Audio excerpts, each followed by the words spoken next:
এখন দেখবেন সংবাদ শিরোনাম। ৭২ ঘন্টার নিবিড় পর্যবেক্ষণে ওসমান হাদি, গুলি চালানো সন্ত্রাসী শনাক্ত, গ্রেফতারে চলছে অভিযান, জানালেন টিএমপি কমিশনার। মুখপাত্রের উপর সন্ত্রাসী হামলার প্রতিবাদে শাহবাগে ইনকিলাব মঞ্চের বিক্ষোভ, দুর্বৃত্তদের গ্রেফতার ও দ্রুত বিচারের দাবি। প্রধান উপদেষ্টার সাথে বিএনপি জামায়াত এনসিপি নেতাদের বৈঠক, দেশের ভেতরে বাইরে নির্বাচন বিরোধীরা সক্রিয়, বললেন সালাউদ্দিন।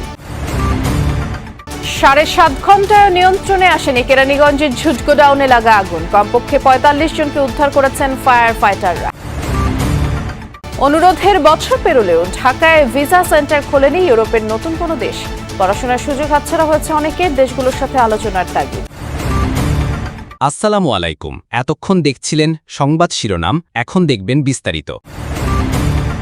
মাথায় গুলিবিদ্ধ ওসমান হাদির অবস্থা সংকটাপন্ন। এফআরকেআর হাসপাতালে নিবিড় পর্যবেক্ষণে রয়েছেন ইনকিলাব মঞ্চের মুখপাত্র। শুক্রবার দুর্বৃত্তদের গুলিতে গুরুতর আহত হন ঢাকা ৮ আসনের সম্ভাব্য স্বতন্ত্র এমপি প্রার্থী। গতকাল দুপুরে রাজধানীর বিজয়নগরে অটোরিকশায় যাওয়ার সময় সন্ত্রাসীরা ওসমান হাদির মাথায় গুলি ছোঁড়ে। এরপর ঢাকা মেডিকেলে জরুরি ভিত্তিতে তার অস্ত্রোপচার করা হয়। চিকিৎসকরা অপারেশনের মাধ্যমে গুলি বের করে আনেন, তারপর তাকে নেওয়া হয় লাইফ সাপোর্টে। চিকিৎসকরা জানান, অপারেশন চলাকালে হাদির দুবার কার্ডিয়াক অ্যারেস্টের পাশাপাশি প্রচুর রক্তক্ষরণ হয়েছে। পরে ঢাকা মেডিকেলের লাইফ সাপোর্ট থেকে পরিবারের সিদ্ধান্তে ওসমান হাদিকে এভারকেয়ার হাসপাতালে স্থানান্তর করা হয়। বাম দিক দিয়ে ঢুকে ডান দিকে বের হয়ে গেছে বুলেটটা। তো এটা মানে ম্যাসিভ ব্রেন ইনজুরি বলতে যা বোঝায় সেটাই, এবং ব্রেন স্টিম মগজের যে কাণ্ড, সেই কাণ্ডের পাশ দিয়ে বুলেটটা বের হয়ে গেছে, কাণ্ডেরও ইনজুরি হয়েছে। এখন ওনাকে কৃত্রিম শ্বাস প্রশ্বাসের মাধ্যমে ওনাকে আমরা বাঁচিয়ে রাখছি। তবে আসার কথা যেটা, যে সাইন অফ লাইফ যেটা বলে, জীবনের চিহ্ন, এটা ওনার ভেতরে এখনো আছে। ওসমান হাদি গুলিবিদ্ধের ঘটনা এখন পর্যন্ত পরিবার বা কোনো পক্ষ থেকে মামলা দায়ের হয়নি। বেশ কয়েকজনকে নজরদারিতে রেখেছে আইন শৃঙ্খলা বাহিনী। সিসিটিভি ফুটেজে হামলাকারীদের চেহারা স্পষ্ট বোঝা না যাওয়ায় সুচারুভাবে বিশ্লেষণ চলছে। তাছাড়া নজরদারিতে থাকা ব্যক্তিদের যাবতীয় তথ্য খতিয়ে দেখা হচ্ছে। শুক্রবারই ডিএমপির পক্ষ থেকে জানানো হয়, হাদির উপর হামলার সংবাদ পাওয়ার পরপরই পুলিশ ঘটনাস্থল পরিদর্শন করে আশপাশের সিসিটিভি ফুটেজ সংগ্রহ এবং বিশ্লেষণ করে জড়িতদের শনাক্ত ও গ্রেফতারে আন্তরিক প্রচেষ্টা অব্যাহত রয়েছে। থানা পুলিশের পাশাপাশি ঢাকা মহানগর গোয়েন্দা পুলিশ এই হামলাকারীদের গ্রেফতারে বিভিন্ন স্থানে তল্লাশি অভিযান পরিচালনা করছে। ওসমান হাদি গুলিবিদ্ধের ঘটনায় রাজধানীতে বিক্ষোভ ও প্রতিবাদ সমাবেশ করছে ইনকিলাব মঞ্চ। শনিবার দুপুরে শাহবাগে অবস্থান নিয়ে এই কর্মসূচিতে অংশ নেন বিভিন্ন সংগঠনের নেতাকর্মীরা। সমাবেশ থেকে হাদির উপর হামলাকারীদের গ্রেফতারে অন্তর্বর্তী সরকারকে ২৪ ঘন্টা সময় বেঁধে দিয়েছেন ইনকিলাব মঞ্চের নেতারা। বিক্ষুব্ধরা জানান, অভ্যুত্থানের পর শীর্ষ সন্ত্রাসীদের কারামুক্তি ও বিদেশ থেকে ফেরার সুযোগ তৈরি হয়। এতে আইন শৃঙ্খলা পরিস্থিতির অবনতি ঘটেছে। আইনের শাসন ও জননিরাপত্তা নিশ্চিতে ব্যর্থতার কারণেই দিনে দুপুরে ওসমান হাদিকে হত্যা চেষ্টা করা হয়েছে, যার দায় অন্তর্বর্তী সরকার এড়াতে পারে না বলেও দাবি করেন বিক্ষুব্ধরা। নিরপেক্ষ তদন্তের মাধ্যমে হামলার সঙ্গে জড়িত ব্যক্তিকে ও গোষ্ঠীকে চিহ্নিত করে দ্রুত গ্রেফতার এবং বিচারের মুখোমুখি করার দাবি জানান তারা। এদিকে ঢাকা ৮ আসনের সম্ভাব্য স্বতন্ত্র প্রার্থী ও ইনকিলাব মঞ্চের মুখপাত্র শরীফ ওসমান হাদির গ্রামের বাড়ি ঝালকাঠির নলসিটিতে চুরির ঘটনা ঘটেছে। গতরাতে শহরের খাসমহল এলাকায় এই ঘটনা। পুলিশ ও স্বজনরা জানায়, বাড়িতে কেউ না থাকায় জানালা ভেঙে ঘরে প্রবেশ করে চোর। তবে কি পরিমাণের মালামাল চুরি হয়েছে তা প্রাথমিকভাবে জানা যায়নি। খবর পেয়ে ঘটনাস্থল পরিদর্শন করেছেন নলসিটি থানার ভারপ্রাপ্ত কর্মকর্তা আরিফুল আলম। জড়িতদের আইনের আওতায় আনতে কাজ শুরু হয়েছে বলে জানিয়েছেন তিনি। ওসমান হাদির উপর হামলা বাংলাদেশের উপরই হামলা বলে মন্তব্য করে বিএনপির স্থায়ী কমিটির সদস্য সালাউদ্দিন আহমদ বলেছেন, এমন হামলা চালিয়ে নির্বাচন বানচাল করা যাবে না। রাষ্ট্রীয় অতিথি ভবন যমুনায় প্রধান উপদেষ্টার সাথে সাক্ষাৎ শেষে বেরিয়ে এসে মন্তব্য করেন তিনি। বলেন, চট্টগ্রামে বিএনপি প্রার্থীর উপরে হামলার ঘটনায় আইন শৃঙ্খলা বাহিনী কঠোর ব্যবস্থা নিলে এখন এমন ঘটনা ঘটত না।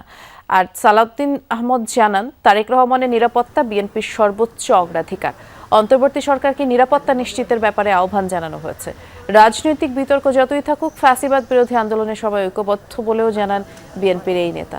ডক্টর ইউনূসের সাথে বৈঠকে উপস্থিত ছিলেন জামায়াত ও এনসিপির নেতারাও। বৈঠক শেষে নাহিদ ইসলাম দাবি করেন, দেশ অস্থিতিশীল করতে আওয়ামী লীগকে সহায়তা করছে ভারত। স্বরাষ্ট্র মন্ত্রণালয়, আইন শৃঙ্খলা বাহিনী, যৌথ বাহিনী এবং সরকার, জনগণ, রাজনৈতিক দলসমূহ মিলে ঐক্যবদ্ধভাবে যদি আমরা এগুলোকে মোকাবিলা করি, ইনশাআল্লাহ এই ধরনের ঘটনা আমরা বন্ধ করতে পারবো। ভারত সরকারের প্রত্যক্ষ বা পরোক্ষ মদত ছাড়া আওয়ামী লীগ এই ধরনের পরিকল্পনা করতে পারে না। ফলে অবশ্যই ভারত সরকারকে, আমাদের এখানে যারা ভারতীয় দূতাবাস আছে তাদেরকে অ্যাকাউন্টেবল করতে হবে।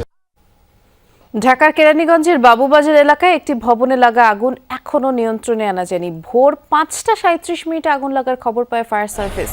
ঝুট কারখানাটি বাবুবাজার সংলগ্ন 12তলা ভবনের নিচতলায় অবস্থিত। আর অন্যান্য তলায়ও আগুনের লেলিহান শিখা ছড়িয়ে পড়ে, ধোঁয়ায় ছেয়ে গেছে পুরো এলাকা। প্রথমে স্থানীয়রা আগুন নিয়ন্ত্রণে এগিয়ে যায়, পরে ফায়ার সার্ভিসকে খবর দিলে 20টি ইউনিট যোগ দেয়। ভবনে থাকা 45 জনকে অক্ষত অবস্থায় উদ্ধার করা সম্ভব হচ্ছে। এখন পর্যন্ত আগুনের সূত্রপাত সম্পর্কে জানা যায়নি। ভেতরে কোনো কেমিক্যালের অস্তিত্বও পাওয়া যায়নি। বৈদ্যুতিক শর্ট সার্কিট থেকে অগ্নিকাণ্ড বলে স্থানীয়রা মনে করছেন। ক্ষয়ক্ষতি নিরূপণ হয়নি এখনো। বাংলাদেশের অনুরোধের বছর পার হলেও ঢাকায় ভিসা সেন্টার চালু করেনি ইউরোপের নতুন কোনো দেশ। ফলে পোল্যান্ড, রোমানিয়া, ফিনল্যান্ড সহ অনেকগুলো দেশে পড়ালেখার সুযোগ পেয়েও অনেকেই যেতে পারছেন না। পররাষ্ট্র মন্ত্রণালয় বলছে আর্থিক কারণ সহ নানা জটিলতায় ভিসা সেন্টার চালু করতে পারেনি দেশগুলো। আর এই পরিস্থিতিতে দেশগুলোর সাথে আলোচনা বন্ধ না করার তাগিদ দিচ্ছেন বিশেষজ্ঞরা। 5 আগস্ট 2024 জুলাই গণঅভ্যুত্থানের পর থেকেই চরম টানাপোড়েনে ঢাকা দিল্লি সম্পর্ক, যার প্রভাব পড়েছে বাংলাদেশিদের ভারত ভ্রমণেও বন্ধ আছে পর্যটক ভিসা। ইউরোপের বেশ কয়েকটি দেশের মিশন নেই ঢাকায়, ফলে দিল্লি গিয়ে ভিসা নিতে হয় বাংলাদেশিদের। এসব সংকট সমাধানে বছরখানেক আগে দিল্লিতে থাকা ইউরোপের বিভিন্ন দেশের মিশন প্রধানদের ঢাকায় আমন্ত্রণ জানায় বাংলাদেশ।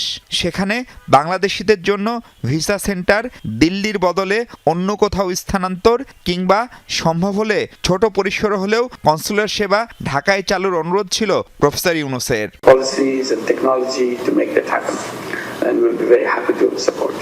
এক বছর পেরোলেও সেই সংকটের সমাধান তো হয়নি, বরং তা বেড়েছে আরও। সরকার বলছে ঢাকার পক্ষ থেকে অনুরোধ জানানো অব্যাহত থাকলেও বাস্তবতা ভিন্ন। আর ভিসা না দেওয়ার পেছনে ভুয়া কাগজপত্র সংকট আরও বাড়াচ্ছে বলেও জানান পররাষ্ট্র উপদেষ্টা।